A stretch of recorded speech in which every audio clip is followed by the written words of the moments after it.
چھوڑتے ہی ہیں. اب زندگی میں برکت کہاں سے آئے گی؟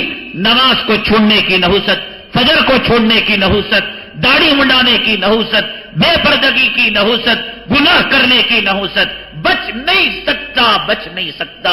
یہ بلڈنگیں رکھ کر، یہ بینک بیلنس رکھ کر، میں تو جہاں جاتا ہوں مدارس میں جلسوں کے لیے محتمینوں کو تھوکتا ہوں، میں ڈانٹتا ہوں، ارے بند کرو، ان کمینوں کے سامنے چندے کی بھیک بند کرو. اللہ کتے اور سور کو پالتا ہے تو وہ اللہ بخاری پڑھنے پڑھانے والے کو نہیں پال سکتا؟ کیوں ذلیل ہوتے ہو ان داڑھی مڈوں کے سامنے، ان بے نمازوں کے سامنے؟ جب گھر میں کوئی اللہ کا عذاب آئے گا، کینسر آئے گا، گھر میں بیٹی غیروں کے ساتھ بھاگے گی، قطار لگا کر محتمین تیرے مدرسے کو چندہ دیں گے، قطار لگا کر بھیک مانگ کر پیر پڑ کر چندہ دیں گے. میں تو کہتا ہوں کہ ذلیل نہ بنو.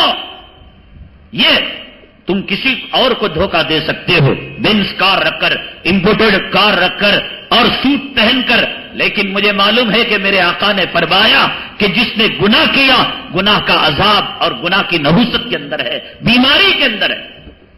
یہ معلوم ہے. دیکھنے والی آنکھ دیکھ رہی ہے، بے نمازی عذاب میں ہے، بے پردہ عورت عذاب میں ہے. تو یہ بلڈنگ بن لے، امریکہ کے کسی کتے کو، بش کو، ٹونی بلیر کو اور کسی لتا کو اور کسی فلم والے کو کرکٹ ہمیں تو معلوم ہے تو دنیا کا کتا ہے. خدا نے تجھے بے چین کر رکھا ہے، خدا نے تیرے سکون کو چھین رکھا ہے. تو دوسروں کی عورتوں کو دیکھ، خدا تیری عورت کو دنیا بھر کو دکھائے گا. یہ ہے تیرے گھر کا قصہ. تو دوسری بہو بیٹیوں پر ڈاکہ ڈال، تیری گھر کی بہو بیٹیوں پر غیر ڈاکہ ڈال رہے ہیں، یہ SMS کر رہے ہیں، چیٹنگ کر رہے ہیں، پارکوں میں مل رہے ہیں، سنیما گود کے اندر بٹھا کر دیکھ رہے ہیں. یہ دنیا کو معلوم نہیں، اللہ کو معلوم ہے، اللہ والوں کو معلوم ہے. یہ نہیں ہو سکتا. تو دوسروں کی جوڑوں کو دیکھے، تیری جوڑوں محفوظ ہو جائے. تو دوسروں کی بہو بیٹیوں کو دیکھے، تیری بہو بیٹی میں نہیں ہو سکتا، نہیں ہو سکتا. یہ اللہ کا عذاب ہے. یہ دنیا والوں کو دھوکہ دے.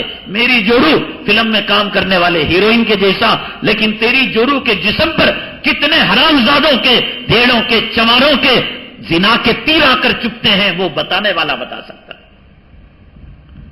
ایک اللہ والے تھے، نیک تاجر تھے بیچارے، گھر کے اندر خادم رکھ رکھا ہوا تھا، بڑا نیک، بڑا پارسا اور بڑا متقی وہ خادم تھا، نوکر تھا. ایک دن یہ ہوا، دکان کے اندر وہ تاجر گیا. اب اس گھر کی مالکن نے کوئی سودا منگانا، وہ طلب کرنا تھا، بازار سے منگوانا تھا. اپنا ہاتھ جو دیا، اب اس نوکر کی نیت میں فتور آ گیا.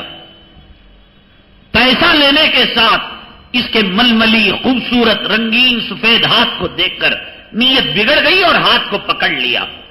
اور اس نے کہا چھوڑو، کیا کرتے ہو؟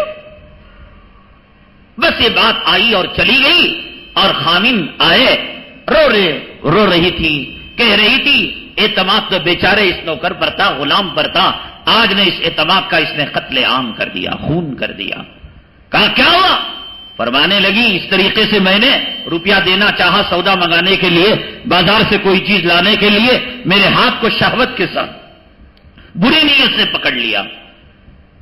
اب یہ رونے لگا. کہا کہ بھئی کیا ماجرا، کیوں رو رہے ہو؟ مانے لگے بیگم قرآن نے سچ کہا کہ من یعمل سوءا یجزا بہ، کہ جو گناہ کرتا ہے اللہ تبارک تعالیٰ برابر اس کا بدلہ دیتا ہے. تو جانتی ہے کہ میری بنگڑیوں کی دکان ہے، اللہ گواہ ہے آج تک کسی عورت کے ہاتھ کو بری نگاہ سے نہیں دیکھا تھا، نہیں چھوا تھا. آج ایک حسین لڑکی آئی تھی، بنگڑیاں جو پہنائی تو اس کی ہتھیلی کو میں نے قوت سے تھام لیا، اور جس وقت میں نے یہاں قوت سے تھاما، اللہ نے میرے گھر کے خادم کو میری بیوی کی عزت لٹانے کا ذریعہ بنا دیا. یہ نہیں ہو سکتا. یہ جو لے کر پھرتے ہیں نا، یہ چور اچک کے رحم کرو، رحم کرو، اپنی اماں پر رحم کرو، اپنی بیٹی پر رحم کرو.